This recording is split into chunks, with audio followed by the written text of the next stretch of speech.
Hi everyone, my name is Durga Prasad. నేను ప్రస్తుతం west Bengal స్టేట్లోని కోల్కతాలో ఉన్నాను. ఇక్కడ ఫేమస్ ప్లేసెస్ని మీకు వన్ బై వన్ ఎక్స్ప్లోర్ చేస్తాను. చూద్దాం పదండి. కోల్కతా పాత ప్రపంచాన్ని తనలో దాచుకున్న ఒక ఆధునిక నగరం. ఈ యమహానగరి యమ అద్భుతాల నిలయం. ప్రస్తుతం కోల్కతా సిరీస్ పార్ట్ 8లో భాగంగా మేము కోల్కతాలోని బేలూరు మఠంను సందర్శించటం జరిగింది. ఆ వివరాలు ఏమిటో వన్ బై వన్ చూద్దాం పదండి. ఈ వీడియోలో బేలూరు మఠం యొక్క పూర్తి వివరాలు పొందుపరచటం జరిగింది, కావున ఈ వీడియో చివరి వరకు స్కిప్ చేయకుండా చూడండి.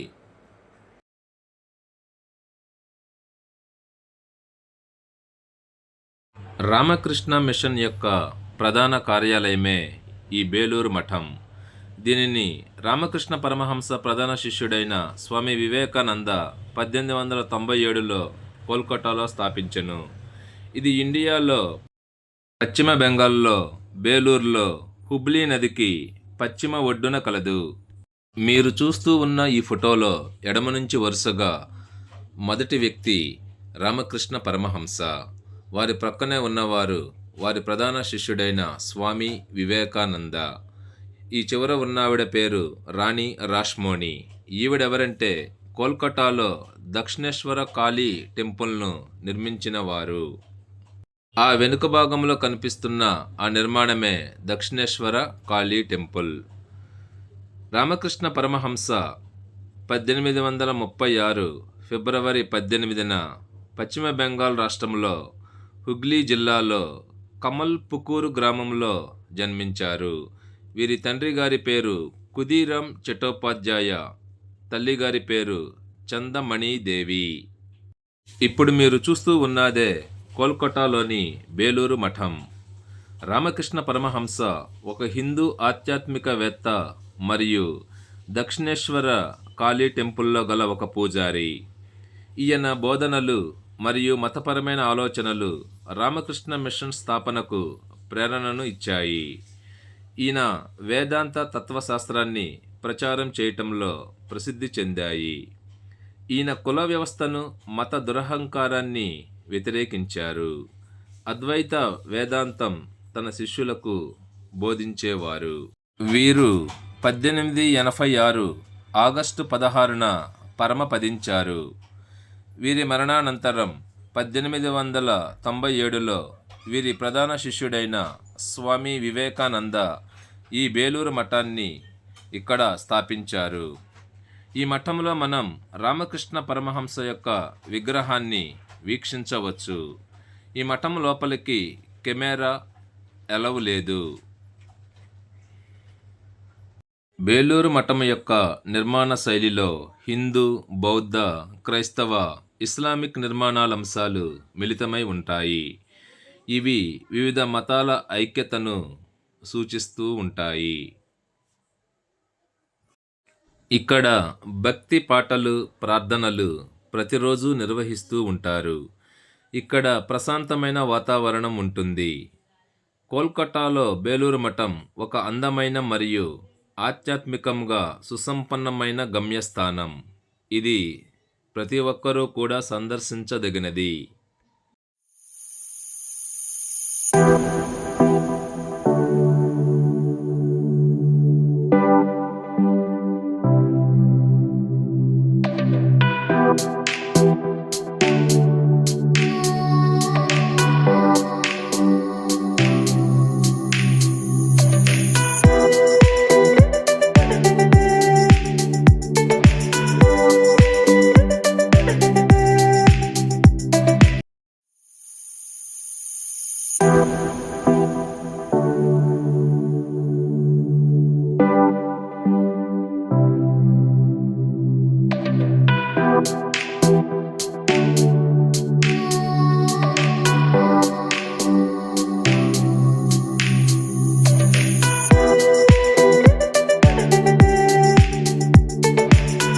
బేలూరు మఠంకు వెళ్ళేటప్పుడు ముందుగా మాకు హౌరా హోల్సేల్ ఫిష్ మార్కెట్ కనిపించింది.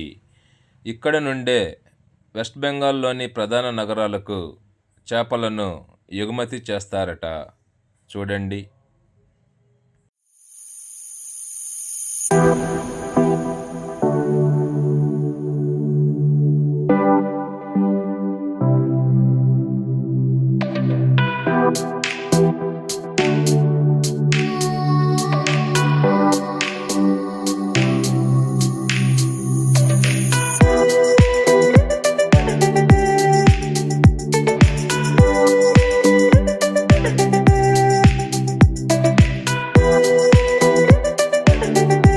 బేలూరు మఠంకు వెళ్తూ ఉన్నప్పుడు హౌరా బ్రిడ్జి ప్రక్కనే అతిపెద్ద ఫ్లవర్స్ మార్కెట్ మాకు కనిపించింది.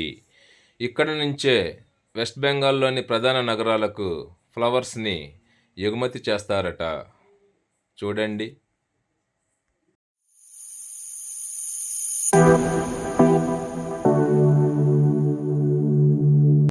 ఇలాంటి రిక్షాలు మనకు కోల్కతాలో తప్ప ఇండియాలో మరెక్కడా కూడా కనిపించవు. మేము బయటికి వెళ్ళినప్పుడు ఇలాంటి రిక్షాలు కనిపించినప్పుడు అలా చూస్తూ ఉండిపోయేవారము. హౌరా బస్టాండ్ మరియు హౌరా రైల్వే స్టేషన్లు రెండూ ప్రక్కనే ఉంటాయి. హౌరా బస్టాండ్ నుండి 35A 52 నంబరు గల బస్సులు ప్రతి 20 నిమిషములకు ఒకటి చొప్పున కలవు. వీటి ద్వారా ఈజీగా బేలూరు మఠంకు చేరుకోవచ్చు. హౌరా బస్టాండ్ నుండి బేలూరు మఠానికి గల దూరం 6 కిలోమీటర్లు. ట్రైన్లో వెళ్ళదలిచిన వారు ముందుగా హౌరా నుండి దక్షిణేశ్వర్ మెట్రో స్టేషన్కు చేరుకోవలసి ఉంటుంది.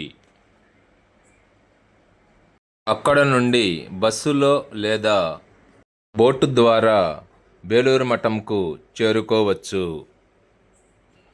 బేలూరు మఠం ఓపెనింగ్ టైమింగ్స్ ఉదయం 6:30 గంటల నుంచి మధ్యాహ్నం 11:30 గంటల వరకు, తిరిగి సాయంత్రం 4 గంటల నుండి నైట్ 9 గంటల వరకు. బేలూరు మఠంకు ఎంట్రన్స్ టికెట్ అంటూ ఏమీ లేదు.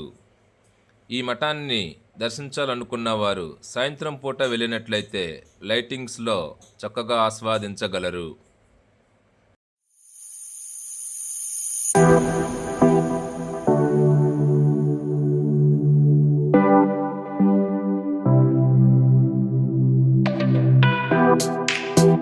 బేలూరు మఠం మెయిన్ ఎంట్రన్స్ నుంచి బయటికి రాగానే ఆ ప్రక్కనే బస్టాండ్ ఉంటుంది. అక్కడ నుండి ఈజీగా హౌరా జంక్షన్కు చేరుకోవచ్చు. ఇక ఈ వీడియో మీకు నచ్చినట్లయితే లైక్ చేసి సబ్స్క్రైబ్ చేస్తారని ఆశిస్తున్నాను. నెక్స్ట్ మళ్ళీ మనం మరో వీడియోతో కలుద్దాం. Thanks for watching the video.